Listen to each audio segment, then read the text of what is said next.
Os juramos que todo esto empezó como una broma. Este pasado verano nos dio por leer 50 sombras de Grey buscando reírnos de su mala prosa.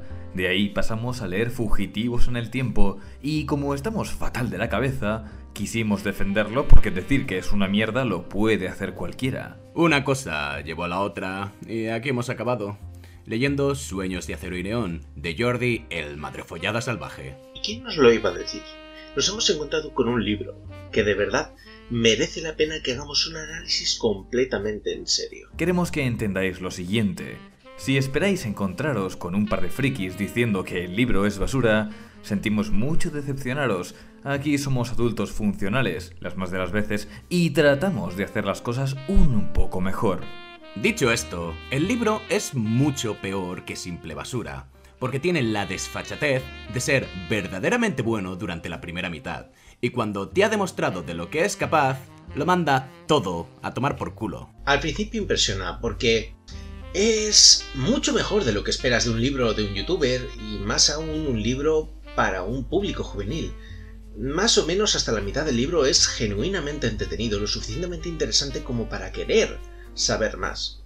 Y aunque estas primeras páginas ya empiezan a notarse algunos fallos que desarrollaremos un poco más adelante, lo bueno compensa definitivamente lo malo. Pero al llegar a la mitad, el libro da una vuelta de campana, se pone a hacer el pino mientras hace malabares con los pies para intentar impresionarte y todo se va a la mierda.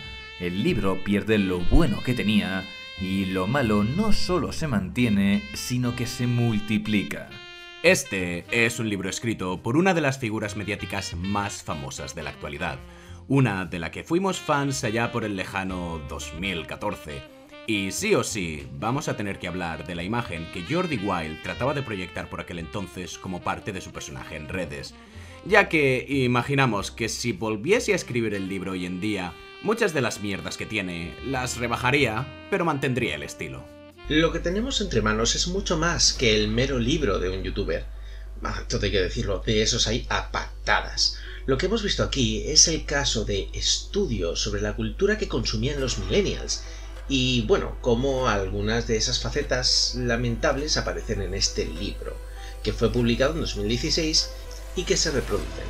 Así pues, bienvenidos todos al análisis de Sueños de acero y neón.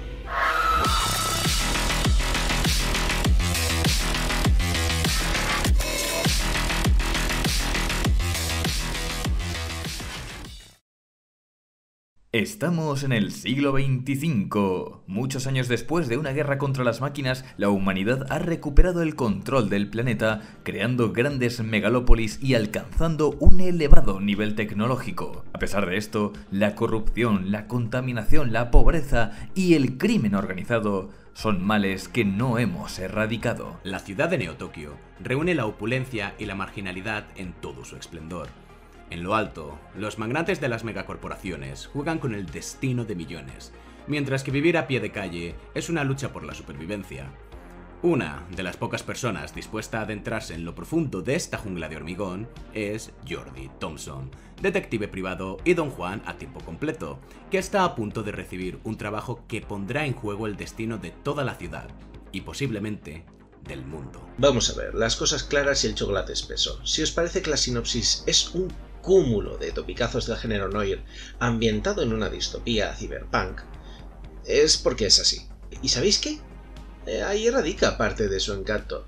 Sueños de acero y neón es una novela sin grandes pretensiones y con una gran idea clara de lo que quiere ser. Una historia de detectives en un futuro lleno de mafias, peligro y pistolas de plasma, pero que pese a todo consigue ser una buena historia de detectives. Sin importar sus fallos, la novela es más que competente y Jordi muestra muchísimas habilidades como escritor. De base, la trama, el misterio que le plantean al protagonista, está muy bien llevada. Toma una premisa simple, la de buscar a un hombre que ha desaparecido, y luego va complicándose progresivamente en algo mucho más grande de lo que aparentaba ser. El ritmo es fenomenal, y los personajes, aunque planos, hacen honor al género al que pertenecen. Tanto estos como algunas situaciones del libro son clichés, pero al menos es intencional y está llevado con muy buena mano. El poli bueno, que es el mejor amigo del protagonista, la rubia con algo que ocultar, el malvado jefe de la corporación, el contacto ruso, el hacker adolescente. Todos los personajes son arquetipos, pero es que, en términos generales, en una novela noir son exactamente eso. Mirad, el único personaje mínimamente tridimensional es el protagonista, Thompson, que muestra varias facetas a lo largo del libro, que, bueno, en parte gracias a unos diálogos que son tremendos y a que tiene escenas sorprendentemente bien escritas. De todo tipo, además. Si Jordi, el autor, te quiere meter acción, esta va a ser rápida, clara y muy concisa. Si quiere construirte algo con tensión, se tomará su tiempo y de verdad logra ser inquietante. Si alguno de los presentes ha leído el libro, le recomiendo que se acuerde de la escena de la oficina de Paolo. Se nota que Jordi se ha inspirado en grandes obras del género. Pero aparte, si quiere ser emocional, sabe ponerse emocional. Hay un par de escenas que no aportan nada a la trama, en las que nuestro protagonista se detiene a hablar con transeúntes sencillamente porque, como se diría en una partida de rol, es lo que el personaje haría. Y tenemos las dos escenas más preciosas de la novela. Decimos esto sin ningún sarcasmo. Hay dos escenas en particular en las que Thompson simplemente se deja llevar por lo que le manda el corazón, y tenemos unos momentos íntimos que convierten a un personaje de novela noir en alguien a quien de verdad queremos apoyar. En la primera, ayuda a un niño a dejar las drogas comprándole algo de comer para darle un consuelo y luego tratar de convencerle de que va por el mal camino. Y en la otra, se para a hablar con una señora metalera muy mayor que hace baratijas de heavy metal con prótesis que recoge de un vertedero.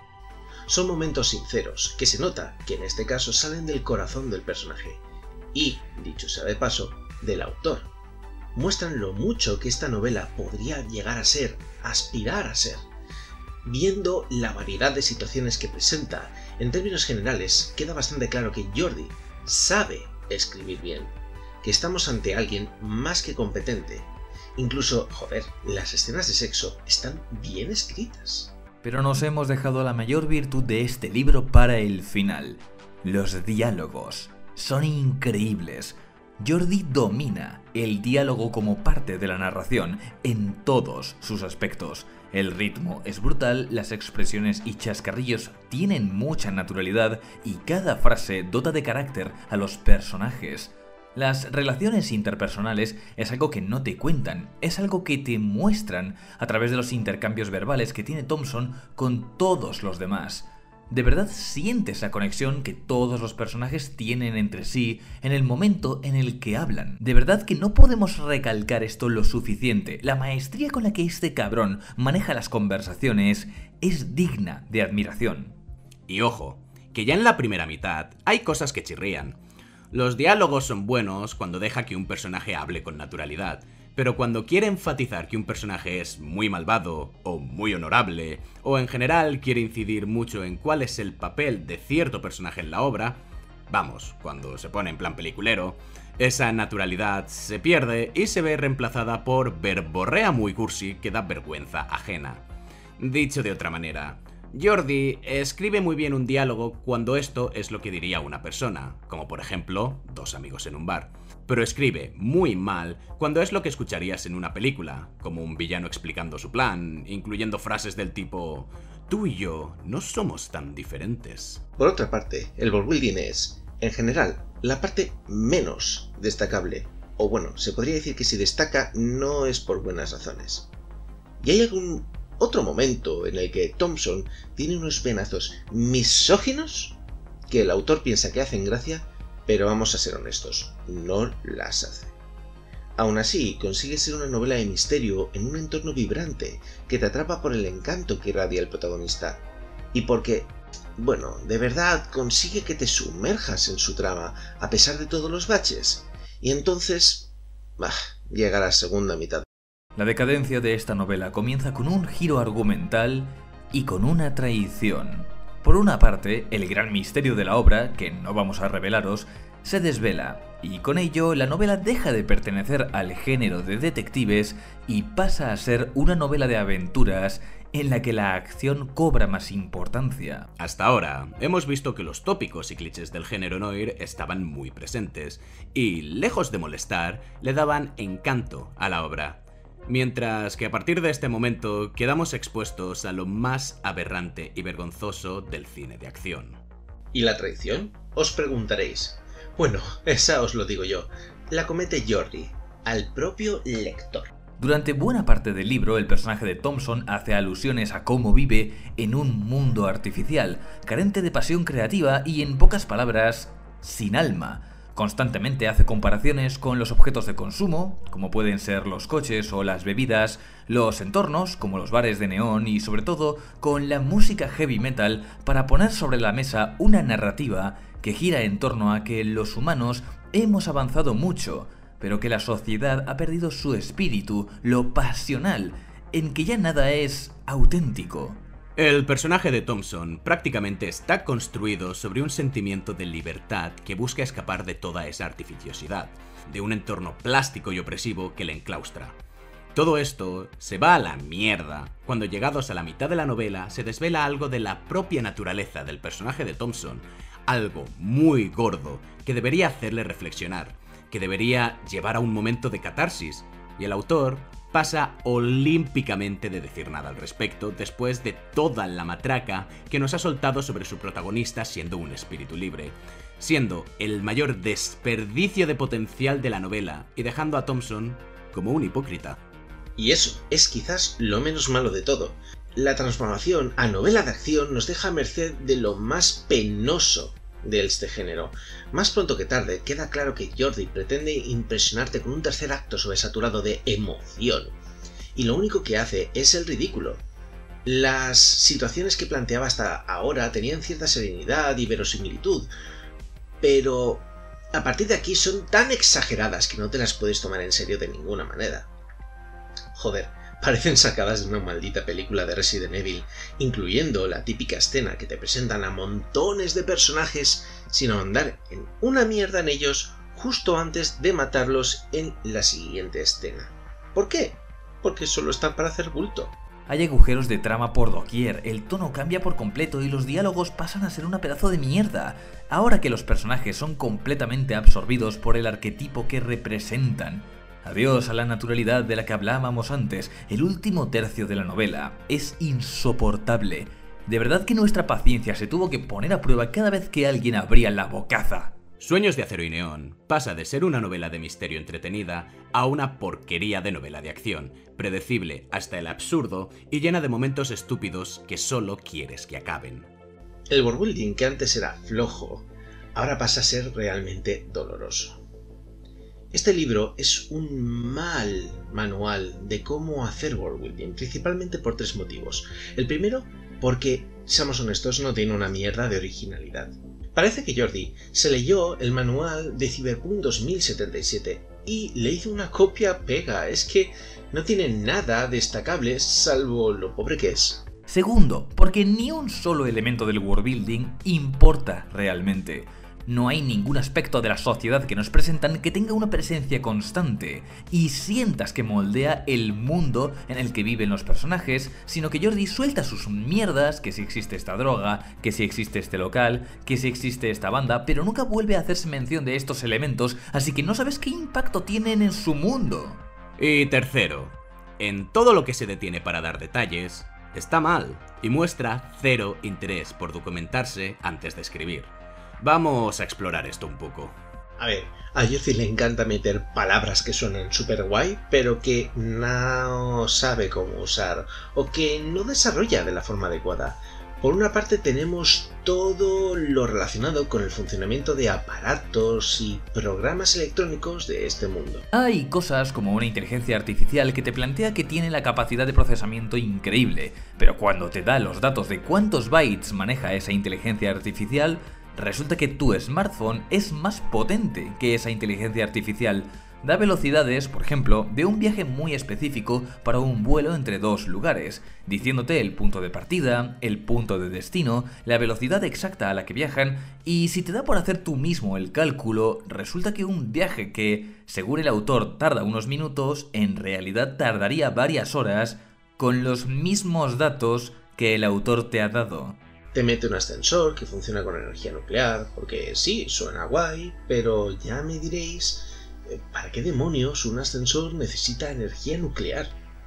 Y esto realmente solo son algunos de los ejemplos. Con el tema de la cultura japonesa, la verdad es que ya es un caso aparte. Como libro ambientado en Japón, es obvio que Jordi quiere meter cultura japonesa de por medio, pero la verdad es que se basa en estereotipos que de verdad no se ha molestado ni en investigar. Tenemos lo más típico del mundo. Hablar de geishas como si de trabajadoras sexuales se tratasen, cuando una geisha es más bien una acompañante. Lo sexual no es inherente a la geisha, pues el sexo no es parte de su trabajo como tal. Usa el término kohai, que simplificándolo muchísimo vendría a ser el aprendiz del maestro llamado senpai, para referirse al rango más bajo de miembros de una mafia, lo cual queda raro de cojones. En cierto momento habla de una katana de doble filo, lo cual es tan correcto como decir que una espada es una daga larga, o que un fusil de asalto es una pistola grande. Si tiene doble filo, no es una katana. Punto.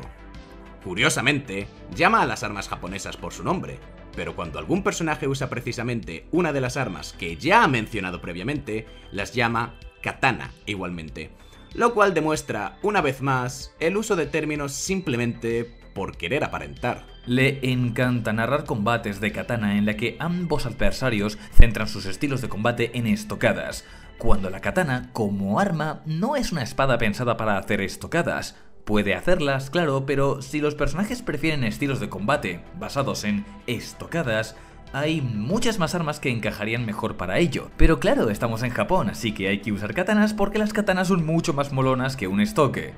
A ver, hay samuráis, hay ninjas, pero por algún motivo que la verdad es que sigo sin entender, los samuráis se comportan como si fueran ninjas y los ninjas tienen actitudes como si fueran samuráis.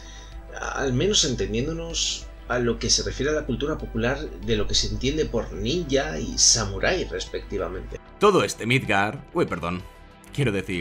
Tokio, está basado en 3 barrios del Tokio actual: Shinjuku, Shibuya y el barrio rojo japonés Kabuchiko, y nada más.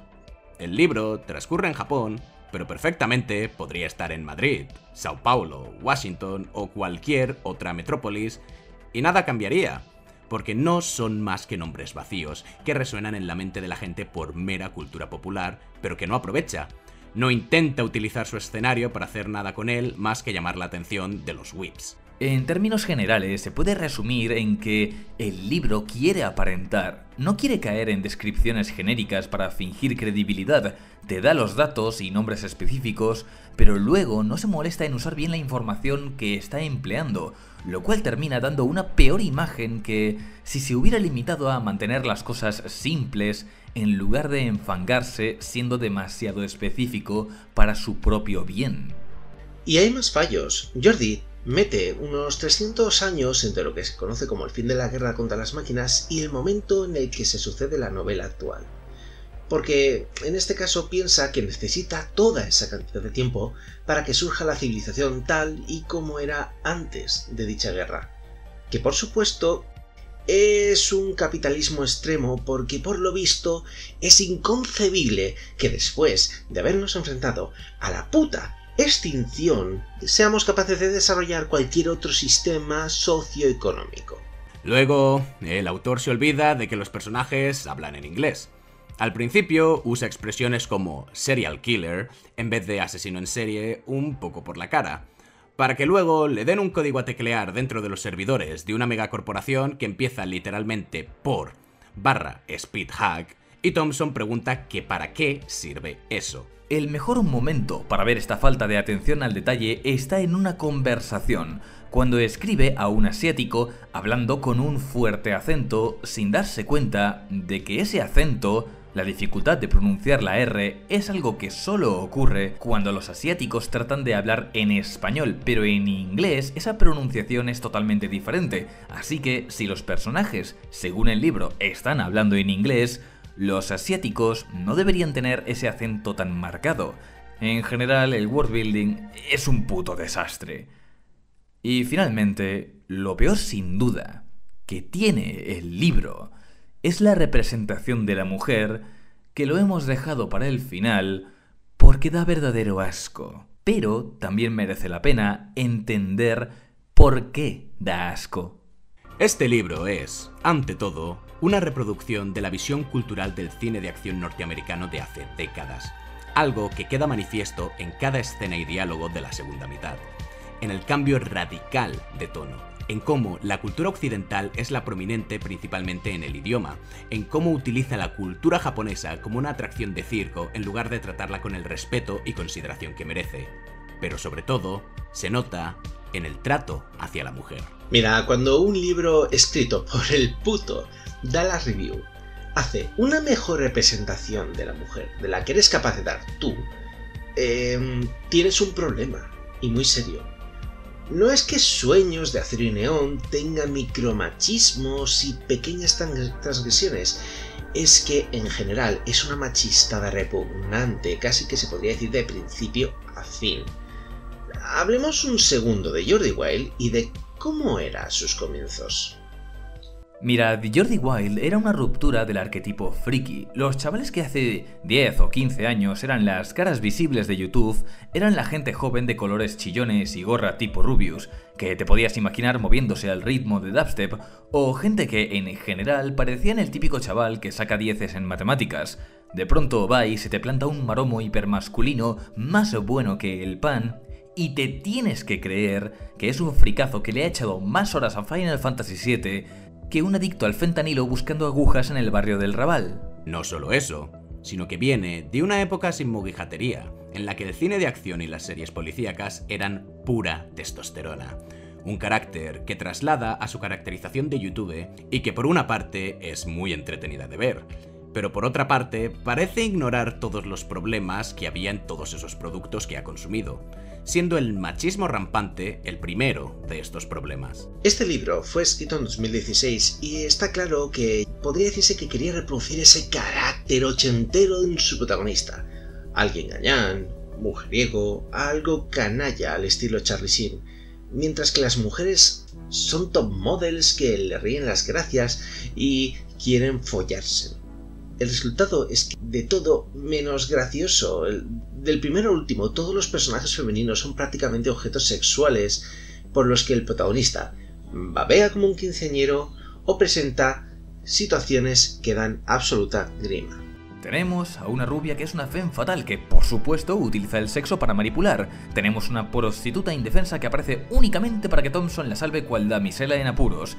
Tenemos una niña adolescente japonesa que ha sido violada repetidas veces, a la cual el efecto de las drogas la hace ponerse un poco tontorrona. Ay, joder, esta mierda es problemática de cojones. En fin, en un momento dado, dos mujeres se pelean por llamar la atención de Thompson en una situación de alto riesgo. Por lo visto, según el autor, son incapaces de aparcar los celos incluso cuando hay vidas en juego. El propio Thompson, que recordemos, es un autoinserto de Jordi, va más allá de ser un simple canalla y se comporta como un desgraciado. Su asistenta, con la que tiene sexo esporádico, guarda sentimientos por él, y lejos de tener un mínimo de empatía por ella y mantener su relación en lo estrictamente profesional, le restriega que tiene sexo con terceras personas, y hacia el final del libro hasta le pide que use sus armas de mujer para seducir a un tipo que quiere atraer a una trampa, siendo la única cosa realmente importante que hace este personaje en toda la novela. A ver, Thompson con las mujeres no es que se diga que es algo pícaro, no. Es que directamente es un puto gilipollas al que quieres partirle la cara. O sea, por cosas como estas, y por más que nos estemos guardando porque ya bastante largo es este vídeo, tenemos claro de que Jordi haría las cosas de otra manera si volviera a escribir este libro. Desde hace años ha querido apartar la imagen de macho alfa y de hecho ha retirado todo su contenido relacionado con mujeres de su canal. en parte porque da una imagen de mierda, pero también queremos creer que hay algo dentro de él que ha cambiado. Hace tiempo que no lo seguimos y no tenemos ni idea de las reflexiones o de las epifanías que habrá tenido a lo largo de los años con respecto a la mujer, pero queremos ser optimistas. En cualquier caso hay que tener presente que este libro no lo escribió un adolescente en Wattpad. Este libro fue escrito por una figura mediática que por aquel entonces tenía 30 años y publicado en pleno 2016. Si alguien os dice que a día de hoy hay demasiada inclusión femenina, que hay una dictadura de lo políticamente correcto y esa clase de polleces, mostradle este libro, porque es una prueba perfecta de que ni existe esa dictadura, ni la representación sexista es una cosa que haya quedado atrás. Perdonad que paremos un momento el análisis para añadir una aclaración de última hora. Este vídeo no va de señalar, de cancelar, ni de juzgar a un autor para nuestra autocomplacencia en nombre de un pretendido virtuosismo como si nosotros no hubiéramos roto un plato en nuestra vida. ¡Ja! Se trata de mirar atrás y comprender que las actitudes de este tipo no crecen en un vacío, tienen su origen en la educación que nos dan o de la que carecemos y en las condiciones de nuestro entorno. Absolutamente nadie es inmune a la propaganda o a las ideas culturales que se repiten en el arte que consumimos y es vital comprender su origen para evolucionar y evitar que otros caigan en los mismos errores. Jordi era un izquierdista de pro en sus comienzos, pero claro, izquierdista antimonárquico, antirracista y antidogmático, y si nosotros, que somos gente nacida en los 90, crecimos sin tener ni puta idea de qué era una persona trans, imaginaos qué discurso feminista recibiría Jordi en sus años mozos. Él mismo es el primero en decir que la ha cagado en el pasado y que se ha comportado como un cabrón. Incluso así, esto no excusa al libro de ser misógino hasta más no poder, pero la lección que queremos que saquéis de todo esto es que todos cometemos errores, nosotros los primeros, y la nostalgia puede ser muy traicionera, pero nada nos impide mirar al pasado con un ojo crítico. Y dicho esto, pasemos a los pensamientos finales. Vamos a dejar las cosas claras. Este libro nos enfurece y nos apena en ese orden concreto. Cuando leímos Fugitivos en el Tiempo, nos esperábamos una novela de mierda y no nos sorprendió para nada. Esta vez nos hemos encontrado con un tipo del que no esperábamos nada y quien resulta que perfectamente podría ser escritor, que podría pulir un poco su trabajo y crear buenas obras de ficción, que consigue gustarnos y que por eso luego nos duele ver cómo sus virtudes se quedan atrás. ¿Sabéis? Lo más triste de todo es que esto no deja de ser el libro de un youtuber. Una pieza que fue escrita en un momento en el que publicar novelas, por lo visto, era prácticamente un signo de cierto prestigio dentro del mundillo de los creadores de contenido, aunque esta fuera una obra de usar y tirar. Sueños de acero y neón es más que eso, para bien y para mal. Es potencial desperdiciado. La muestra de que un youtuber puede escribir un libro digno, pero que al mismo tiempo parece enclaustrarse en la idea de que estos libros deben ser una extensión de la imagen que su autor ha creado en redes, y no tendría por qué ser así. Es una verdadera lástima que precisamente porque este libro lo escribiese un youtuber, poca gente se lo tomase en serio, porque todos hemos asumido la idea de que cualquier cosa que haga un youtuber no es una obra de ficción, no es una obra expresiva, son simple y llanamente extensiones de su personaje en YouTube, es merchandising de su propia persona y no tendría por qué ser así. Ojalá algún día Jordi se anime a publicar otra novela de ficción, algo más valiente y ambicioso y quién sabe lo que podría salir de ahí. Somos gente con demasiadas esperanzas, ¿qué le vamos a hacer? Pero bueno, con esto hemos terminado. Se despide el triunvirato y os desea a todos una feliz tarde. ¡Chao!